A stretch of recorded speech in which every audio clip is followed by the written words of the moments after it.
porque como bien ayer mencionabas en tus redes sociales, nadie acá en los Estados Unidos llevó la visita del presidente López Obrador, bueno, casi nadie, ¿no? A la Casa Blanca, las fuertes declaraciones que hizo. Lo analizábamos ayer con varios compañeros y fue a lo mejor por desidia, por racismo o bien por agenda, que pues tuvieron esta decisión de no cubrirlo. Hoy, con esto que nos planteas de un índice inflacionario, el más alto en más de 40 años, uno que pasa de los 9 puntos, y la reunión que mientras se da a conocer este dato, tiene lugar ahí, en el Centro Cultural Mexicano en Washington, D.C., entre el presidente López Obrador, el presidente Biden y empresarios de ambos países, pues creo que sería nota de 8 columnas, ¿no? Creo que sería para que estuviera el New York Times diciendo, bueno, a lo mejor van a estar analizando algún tiempo. Bueno, vamos, sería como para que el Washington Post y el New York Times al menos mandaran a un corresponsal a ver pues, de qué hablaron o qué se trató en esa reunión, o cómo ves, querido Jaime. No, y fíjate que yo la experiencia que tengo, por la experiencia que tengo digamos, de los hábitos de cobertura, por llamarlo así, del Washington Post y del New York Times desde hace mucho tiempo. Mira, te pongo un ejemplo. Ayer, como tú bien dices, ni el Washington Post ni el New York Times estuvieron presentes para dar cobertura, para dar seguimiento a esta visita. Pero, curiosamente, hace unos momentos, tú sabes que acaba de llegar el presidente Biden a Tel Aviv para iniciar una gira de trabajo a Israel. Se está entrevistando ahora mismo con los representantes del gobierno de Israel y más tarde irá para entrevistarse con la gente de la Autoridad Nacional Palestina, los territorios ocupados de Cisjordania. Pero lo interesante del caso es que el discurso pronunciado por Biden desde el aeropuerto, nada más llegar, tocar piso, tocar tierra, fue transmitido en directo por las principales cadenas de Estados Unidos. Y en ese discurso, Joe Biden habló de la estrecha amistad que Estados Unidos tiene con Israel.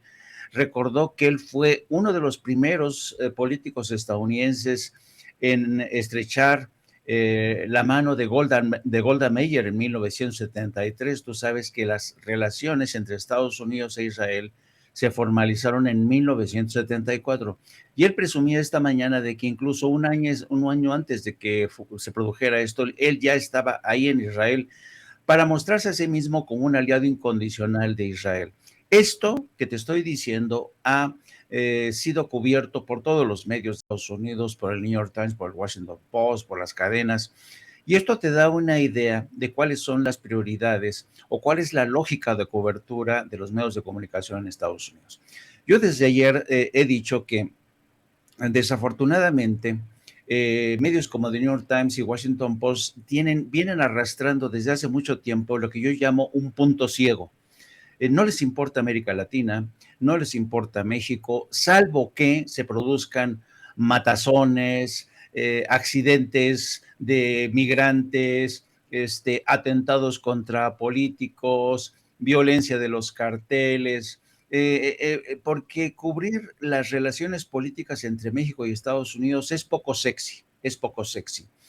Pero esto es un pecado de arrogancia de los grandes medios que también se extiende a medios de Europa.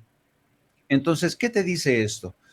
Te dice y te habla sencillamente del tremendo desconocimiento que tienen estos medios de la realidad de México en particular y América Latina en general. Y por eso, luego vemos que el New York Times y el Washington Post se hacen eco de historias, de opiniones que no tienen nada que ver con la realidad política de México.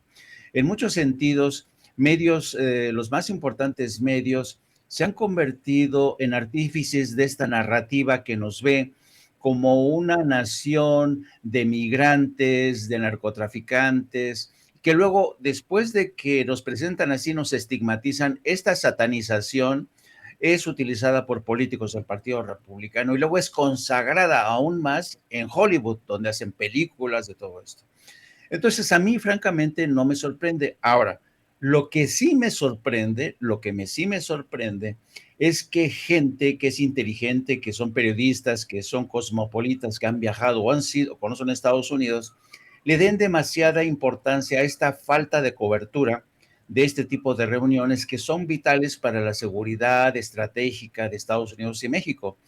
El que no lo publique el New York Times, el que no lo publique The Washington Post, ¿tú crees que le va a importar a nuestros migrantes? A nuestros migrantes les importa un carajo que lo publique el New York Times, el Washington Post. ¿Por qué? Porque nuestra gente ya entendió esto, ya entendió que ellos viven en las sombras, y que no son importantes para los grandes medios.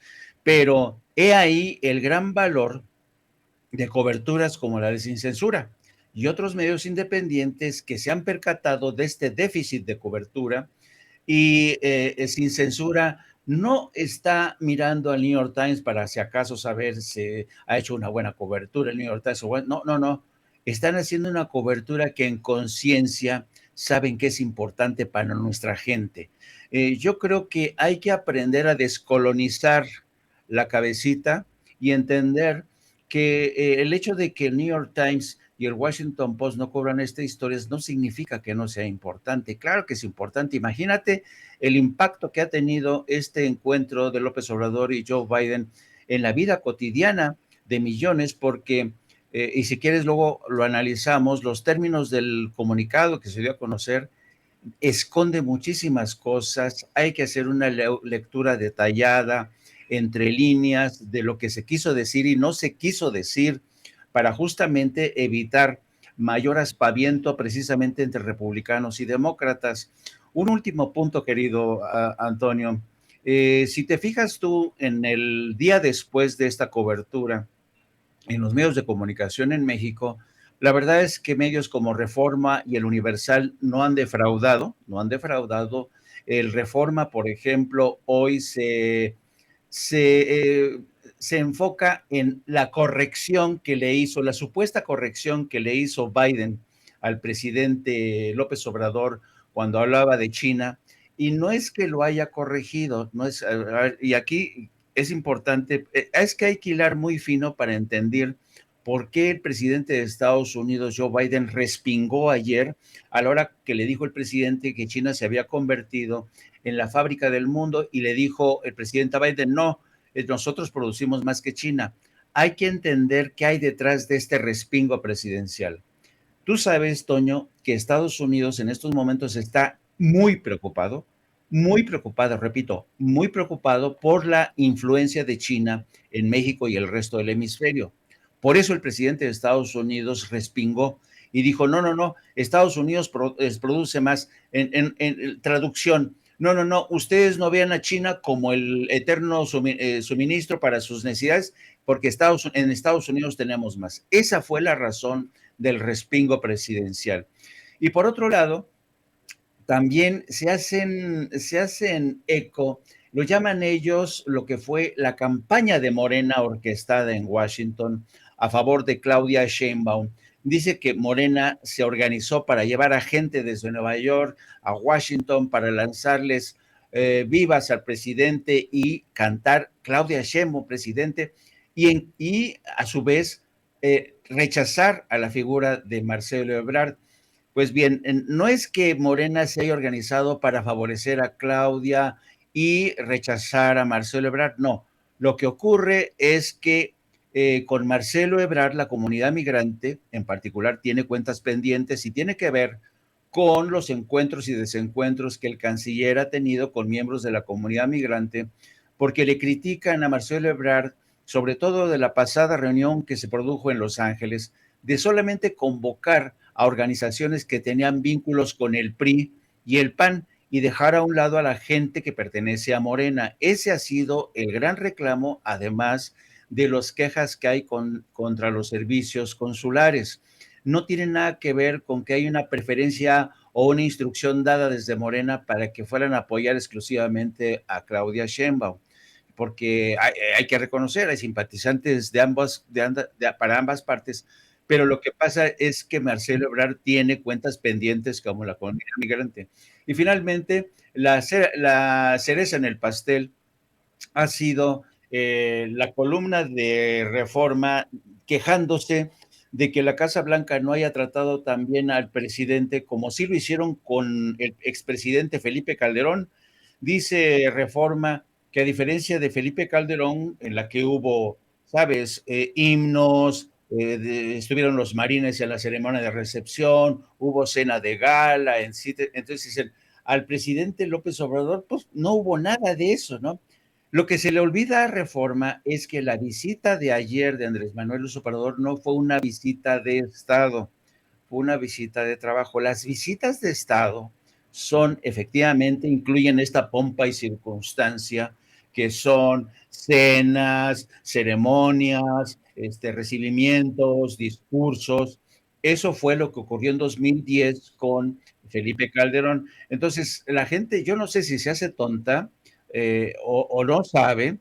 Y luego, Carlitos Loré de Mola, el Carlitos Loré de Mola también se sumó a esta tesis y escribe en su columna del encuentro chiquititito entre Andrés Manuel López Obrador y Joe Biden. En fin, como te podrás dar cuenta, hay una mezquindad. Estos encuentros, y sobre todo en la prensa, en el Universal y en Reforma, resumen una mezquindad realmente, pero bueno, ya nos tienen acostumbrado a esto los medios mexicanos y espero no haberme extendido demasiado, querido Toño.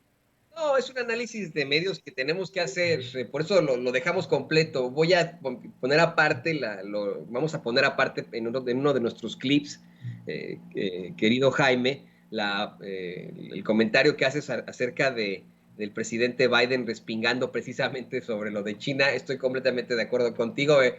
Pues fue como si tu cuate te exhibe en lo que estás fallando y en lo que no quieres, en lo que no quieres quedar mal, ¿no? Y pues quedaste medio mal, por eso es que tuvo que respingar un poquitito. Pero le quiero pedir a don David que nos